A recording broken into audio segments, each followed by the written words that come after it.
जी मौजूदा सियासी सूरत हाल जिसमें आया रोज़ इस्लामाबाद को धरने एहतजाज की वजह से कंटेनर लगाकर बंद कर दिया जाता है।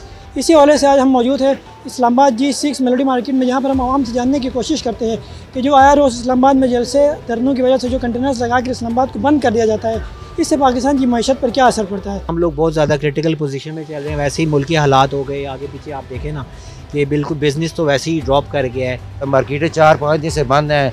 दुकानदार मार्केट के अभी हालात है, किसी दुकानदार के पास जाएँ काम ही नहीं है उसके पास, रेंट देना होता है, उनके बच्चे होते हैं, उनका कारोबार करना होता है, रोज़ कमाते हैं, शाम को बच्चों को जाके देते हैं। तो ये धरने, ये इस किस्म की सियासत जो है, ये हमारा इस्लामाबाद छोड़ के पूरा पाकिस्तान इस टाइम अफोर्ड नहीं कर सकता। तरक्की तो देखें, तरक्की का जहाँ तक सवाल पैदा होता है कि तरक्की तो हम 0/0 ही चल रहे हैं, माइनस में चल रहे हैं। और जहाँ तक धरनों की और जुलूसों की बात आप करते हैं, वो तो एक कोई भी पार्टी हो उसका हक है, आइन उसको इस चीज़ का हक देता है कि आप जलसे करें, जुलूस करें, लेकिन इसका ये मतलब नहीं कि आप उन पर फायरिंग करें, उन पर आंसू गैस का शेल मारें। तो ये अब मैं यही कहूँगा, इससे ज़्यादा मैं क्या कह सकता हूँ। नहीं, बात तो आपकी ठीक है, लेकिन जो आए रोज़ मतलब हर महीने एक कोई भी पॉलिटिकल पार्टी वो इस्लामाबाद की तरफ आती है, जिसकी वजह से जो इस्लामाबाद की आवाम है, जो यहाँ पर रहती है, जो यहाँ पर अपना बिज़नेस करती है, कारोबार करती है, तो उसके लिए जो इश्यूज आते हैं वो आप इस हवाले से आप क्या कहते हैं। तो सर जी, हम लोग बहुत ज़्यादा क्रिटिकल पोजीशन में चल रहे हैं। वैसे ही मुल्की हालात हो गए, आगे पीछे आप देखें ना कि बिल्कुल बिज़नेस तो वैसे ही ड्रॉप कर गया है, मईशत बिल्कुल हमारी ज़ीरो है, माइनस पे चल रहे हैं हम लोग। और जो जलसे जुलूस की वजह से तो हम लोगों की तबाही फिर गई है जी। तो मैं तो यही कहूँगा, मैं क्या आगे पीछे जितने लोगों की यही राय होगी कि मेरे ख्याल अब जलसे जुलूसों से हट जाना चाहिए और किसी, आप क्या कह सकते हैं, प्रैक्टिकल होना चाहिए। सर हम तो कहते हैं कि आपस में मिल बैठ के टेबल पे बात करें। इनको इस तरह का इंतशार और इस तरह तोड़ फोड़ और ये लोगों को नुकसान देखें, जो गाड़ियों को नुकसान होता है, कारोबार का नुकसान हो रहा है, मुल्क का ही नुकसान हो रहा है। तो हमारी मुल्क की जो मैशियत है उसको नुकसान पहुँच रहा है। इनको चाहिए कि आपस में बैठ के बात करते। तो ये जो इन्होंने जब इन्होंने ऑफ़र लगाई थी कि आप 26 नंबर में जाके बैठें, 26 नंबर आपको जगह देते हैं, वहाँ पे एहतजाज करें। एहतजाज यही होता है ना। अब आप कहें जो डी चौक में जाके हमने जाके अल्लाह गुल्ला करना है, तोड़ फोड़ करनी है, उससे मार्केटों को भी नुकसान हुआ है। मार्केटें 4-5 दिन से बंद हैं। दुकानदार मार्केट के अभी हालात हैं, किसी दुकानदार के पास जाएँ काम ही नहीं है उसके पास, रेंट देना होता है, उनके बच्चे होते हैं, उनका कारोबार करना होता है, रोज़ कमाते हैं, शाम को बच्चों को जाके देते हैं। तो कारोबार हमारे 4-5 दिन से बंद पड़े हुए हैं। 24 तारीख से 23 तारीख से बंद किया हुआ है। तो ये मार्केट में जो दुकानदार देखें, हम भी पाकिस्तानी हैं, वो भी पाकिस्तानी हैं। अगर वो आए हैं तो एहतजाज करें। एहतजाज के लिए वो एक जगह मुख्तस करें, एक जगह ले लें, वहाँ बैठ के एहतजाज करें, हमें कोई एतराज़ नहीं। लेकिन इस तरह का एहतजाज के तोड़ फोड़ करना और जाके तोड़ फोड़ करना, ये चीज़ गलत है। वैसे ऐसे होना नहीं चाहिए। आपस में ये पाकिस्तान है, ये हम सब का पाकिस्तान है, हमें इसकी हिफाजत करनी है, हमें इसको ऊपर लेके जाना है। तो अगर इस तरह हम आपस में लड़ते रहे तो फिर तो तरक्की तो रुक जाती है। कि अभी पेट्रोल की शार्टेज हो रही है, खुराक की शार्टेज हो रही है, मंडियों से मार्केटों में माल नहीं आ रहा, आटे की किल्लत हो रही है, बाकी दूसरी चीज़ें वो मार्केट में कुछ चीज़ें मार्केट में अवेलेबल ही नहीं है। तो इनको चाहिए कि यार कोई इस तरह काम करें जिससे आम जो अवाम है उसको नुकसान ना पहुँचे। अवाम देखें, फजल रहमान ने एहतजाज किया था, जलसा किया था PWD के सामने G9 में, उसने एक जगह ली, उस जगह पे उसने एहतजाज किया, किसी को हल्की सी भी तकलीफ़ नहीं हुई, एहतजाज करके चला गया, उल्टा सफाई करके गया वहाँ से। तो इस तरह के एहतजाज करें, आके अपना एहतजाज यही होता है, अपना जो उनके मामलात हैं वो आके उसका एहतजाज करें, हमें इससे कोई एतराज़ नहीं। लेकिन तोड़ फोड़ की जो सियासत है, इससे ये तो गलत है बिल्कुल। देखें जी, सबसे पहली बात है, आपको इस चीज़ का इल्म है कि ये जो अभी जो हमारे मुल्क में बाहर से डेलीगेशन आए हुए हैं, और पिछली बार भी जब इन्होंने एहतजाज किया था उस टाइम भी डेलीगेशन आए हुए थे, उसी टाइम इन्होंने एहतजाज की कॉल दी।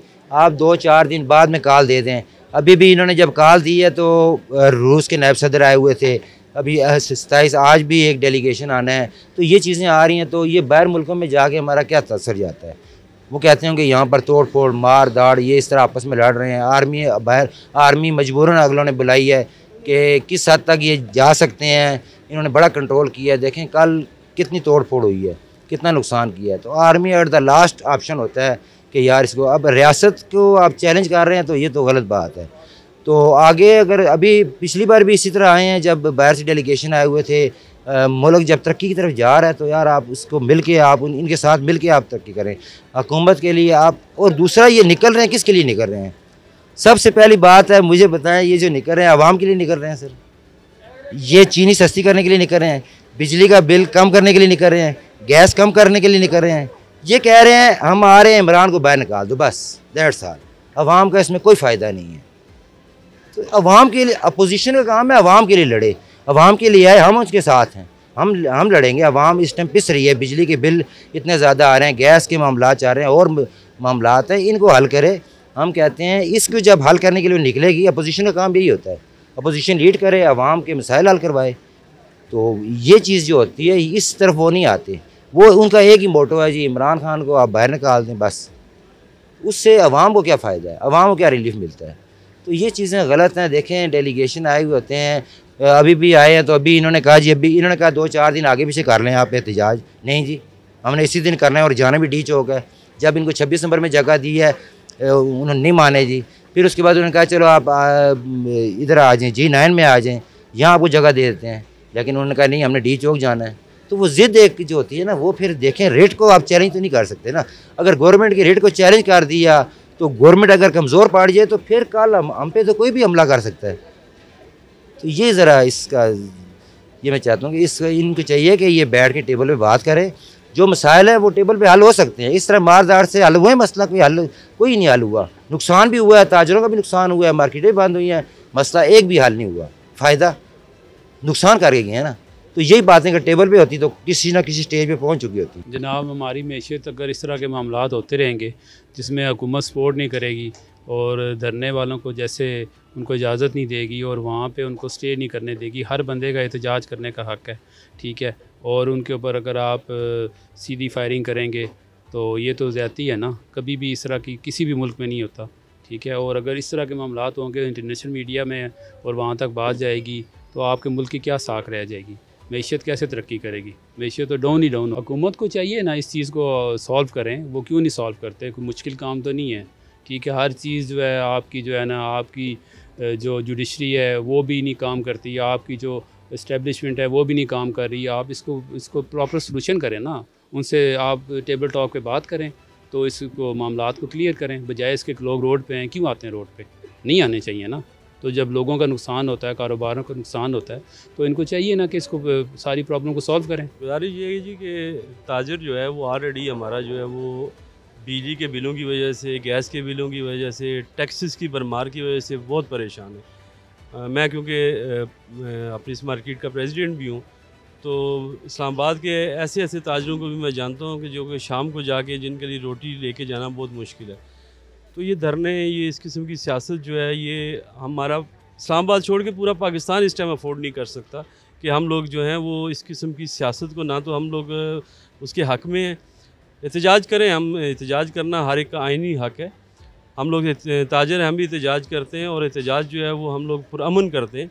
लेकिन गवर्नमेंट को भी सोचना चाहिए कि जो लोग एहतजाज कर रहे हैं, ये लोग जो हैं इनकी बात को सुना भी जाए और उसकी बात के ऊपर अगर वो आइनी बात कर रहे हैं या कानूनी बात कर रहे हैं तो उसके ऊपर अमल किया जाए। लेकिन इस वक्त जो ताजर है वो इस जगह पे खड़ा है कि ताजर जो है इस टाइम माशी तौर के ऊपर, मुकम्मल तौर के ऊपर वो तबाह हो चुका है। हाई कोर्ट का फैसला भी आ चुका है कि इस्लामाबाद के अंदर आप धरना ना दें, लेकिन उसके बावजूद भी धरना दिया गया।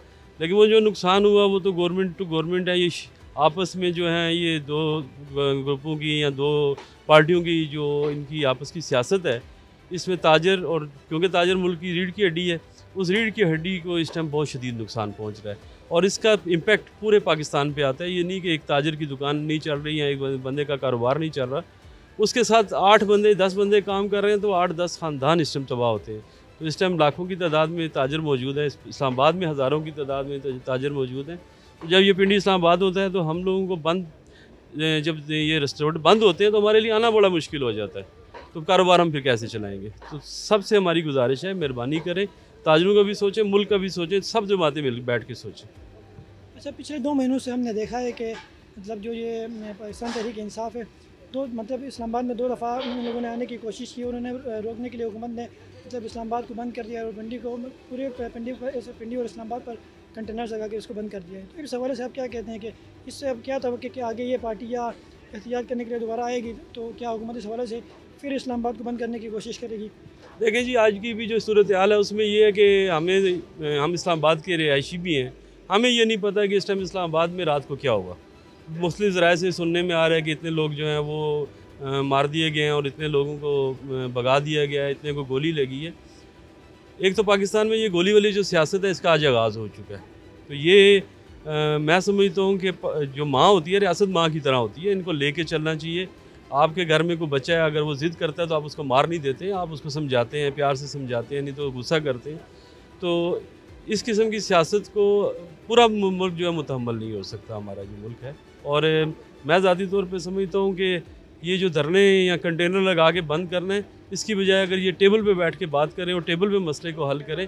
एक लीडर है, उसको आवाम मानती है कि ये लीडर है। मेरा किसी सियासी जमात से कोई तल्लुक़ नहीं है, लेकिन अगर कोई भी लीडर, मैं नवाज शरीफ साहब की भी बात करूँगा, शहबाज शरीफ साहब की, पीपल पार्टी में भी अगर जरदारी साहब की बात की जाए, तो सब लीडरान हैं जिनको लोग मानते हैं, वोट देते हैं। किसी की अक्सरियत है, किसी की अक़लियत है, तो सबको बैठ के जब ये सब सियासत में है तो सियासी बात करनी चाहिए। सियासी आदमी टेबल पे बैठ के बात करता है। जैसा कि आपने अवाम की राय सुनी है, उनका यही कहना है कि एहतियात करना हर सियासी जमात का हक़ है, लेकिन एहतियात के नतीजे में मार्केट्स को, कारोबार को और पूरे इस्लामाबाद को बंद करने से पूरे इस्लामाबाद के अवाम के लिए मुश्किलात का सामना होगा। जी।